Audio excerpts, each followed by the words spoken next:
আসসালামু আলাইকুম, কি অবস্থা? সবাই কেমন আছেন? আজকে রান্না করতে আমার একটু দেরি হয়ে গেছে, তাই ঝটপট যা পারতেছি তাই রান্না করে নিতেছি।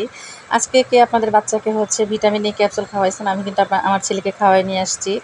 আজকে সারা বাংলাদেশে ভিটামিন এ ক্যাপসুল খাওয়ানো হইতেছে। সবাই সবার বাচ্চাকে খাওয়াইছেন কিনা একটু খেয়াল করবেন। কারণ যেটা বছর ২ থেকে একবার কি ২ বার খাওয়ানো হয়, তাই সবাই একটু দায়িত্ব সহকারে বাচ্চাদেরকে একটু ভিটামিন এ ক্যাপসুলটা খাওয়াই ফেলবেন। এই তো সকালবেলা উঠে আসলে মনে ছিল না। আমি কয়েকদিন যাবত ফেসবুকে দেখতেছিলাম যে ১ তারিখে ভিটামিন এ ক্যাপসুল খাওয়াবে, কিন্তু সকালে উঠে আমার একদমই মনে ছিল না। পরে আমার বোন ফোন দিয়ে বলতেছে আয়াতকে ভিটামিন এ ক্যাপসুল খাওয়ানোর জন্য। পরে যাই হোক ভোরা দুপুরবেলায় আয়াতকে নিয়ে বের হয়ে গেছি ভিটামিন এ ক্যাপসুল দেওয়ার জন্য। আমাদের বাসার একটু পাশেই খাওয়াইতেছে, কিন্তু রেডি হয়ে বের হওয়াটাই গরমের মধ্যে অনেকটা কষ্টের ব্যাপার ছিল। আর অনেকদিন পরে আজকে আমি বাজার করে নিয়ে আসলাম, ভিটামিন এ ক্যাপসুল খাওয়াই আসার সময় রাস্তার পাশ থেকে একটু বাজার করে নিয়ে আসলাম, কিছু কয়েক পদের সবজি নিয়ে আসলাম। আর বাজারটা আপনাদের ভাইয়া সবসময় করে, আমাকে ফোন করা হয় না, তাই যেহেতু নিচে গেছিলাম সবজিও শেষ হয়ে গেছে, তাই ভাবলাম যে ভ্যানের উপর থেকে কিছু সবজি নিয়ে আসি। আর বাসায় আসার পরে তো আয়াতকে একটু দেশি আম কেটে দিলাম। এগুলো বাড়ি থেকে আনা হয়েছিল, একদমই দেশের আম, হালকা একটু টক, তাই একটু চিনি মিশাই দিছি। আর এই তো ওকে আম খেতে দিয়ে এসে আমি রান্না বসাই দিতেছি।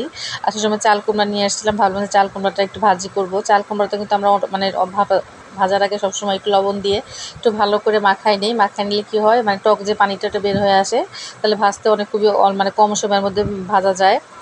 তো পানিগুলো একটু ভালো করে চেপে ধুয়ে আমি আবার ভাজি বসাই দিছি। সাথে একটু ডাল করব, একটু পটল ভাজি করব, কারণ বেশি কিছু করব না। অনেক সময় কিন্তু মাছ মাংসের চেয়েও কিন্তু এই ধরনের খাবারগুলো একটু বেশি ভালো লাগে। একটু পটল ভাজি করে নিতেছি, চাল কুমড়া ভাজি, পটল ভাজি, ডাল। আর সাথে একটু ভাবতেছি যে রাতের জন্য শুটকি রান্না করব। আমার গ্রাম থেকে আমার শাশুড়ি শুটকি পাঠাইছে, এই শুটকিগুলো দিয়ে একটু ধুন্দুল দিয়ে আলু দিয়ে একটু রান্না করব। মনে হয় এটাই আমার আজকের খুবই পছন্দের একটা খাবার হবে। আপনাদের ভাইয়া এতটা পছন্দ করে না, তারপরেও ভাবলাম যেহেতু আমি আমার জন্যই রান্না করতেছি, সে না খেলে ডাল না হয় একটু আলু ভর্তা করে দিব, ডিম ভাজি করে দেবো, এটাই হয়ে যাবে। আসলে প্রতিদিন কিন্তু মাছ মাংস খেতে ভালো লাগে না, মাঝে মাঝে মন চাই একটু ভাজি টাজি এই ধরনের খাবার একটু খাই।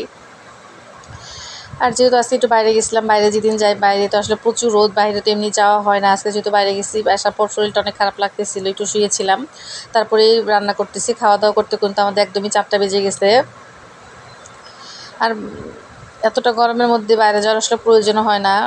যারা বাইরে যায় তাদের না জানি কত কষ্ট হয়, এতটা রোদ গরম, খুবই ক্লান্ত হয়ে গেছিলাম।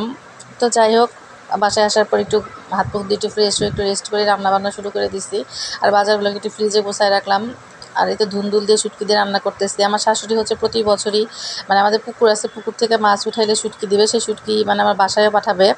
একদম হাতের ফ্রেশ শুটকি, এগুলো দিয়ে কিন্তু রান্না করলে তরকারিটা ভালো লাগে, কালারটাও সুন্দর হয়েছে, মাশাআল্লাহ, দেখতে ভালো লাগতেছে। আর আমার খুবই পছন্দের একটা খাবার, শুটকি দিয়ে ধুন্দুল দিয়ে আলু দিয়ে। তো যাই হোক, আজকে ভিডিওটা এই পর্যন্তই। সবাই ভালো থাকবেন, সবাই আমাদের জন্য দোয়া করবেন, সবাই সবার জায়গা থেকে সুস্থ থাকবেন। আল্লাহ হাফেজ।